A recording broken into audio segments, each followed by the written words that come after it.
आपण पुढे वळूयात, अहिल्यानगर जिल्ह्यात जाऊया। तिकडे राहाता नगरपालिकेमध्ये कोण नगराध्यक्ष होणार आहे, कुणाची सत्ता त्या ठिकाणी येणार आहे ते देखील पाहूया। बघा राहातामधलं चित्र असं आहे, काय अंदाज आहे तिथला बघा। डॉक्टर स्वाधीन घाडेकर हे भाजपचे उमेदवार होते, ते संभाव्य नगराध्यक्ष असतील असा अंदाज आहे राहातामध्ये।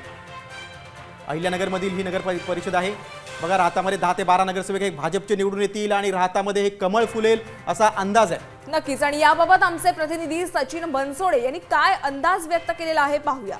राहाता नगर परिषद निवडणुकीमध्ये भाजप महायुती विरुद्ध स्थानिक शहर आघाडी असा थेट लढत बघायला मिळाली।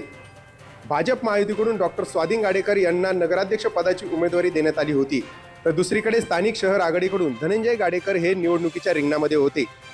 खरं तर राहाता शहर बघितलं तर हा विखे पाटलांचा बालेकिल्ला मानला जातो। मात्र मागच्या 2 टर्मचा विचार केला तर या ठिकाणी विखे पाटलांना पराभवाचा सामना करावा लागलेला आहे। त्यामुळे यावेळी स्वतः मंत्री राधाकृष्ण विखे पाटील आणि माजी खासदार सुजय विखे पाटील हे स्वाधीन गाडेकर यांच्यासाठी थेट निवडणुकीच्या रिंगणात उतरल्याचं बघायला मिळालं। खरं तर मोठ्या नेत्यांची सभा या ठिकाणी झाली नसली तरी दोन्ही उमेदवारांकडून डोर टू डोर प्रचार केला गेल्याने निकाल काय लागतो हे अद्याप गुलदस्त्यात आहे। मात्र ज्या पद्धतीने स्वाधीन गाडेकर यांच्यासाठी विखे पाटलांनी कंबर कसली होती, त्यामुळेच स्वाधीन गाडेकर यांचा विजय निश्चित असल्याची चर्चा राहत्याच्या जनतेमध्ये आहे।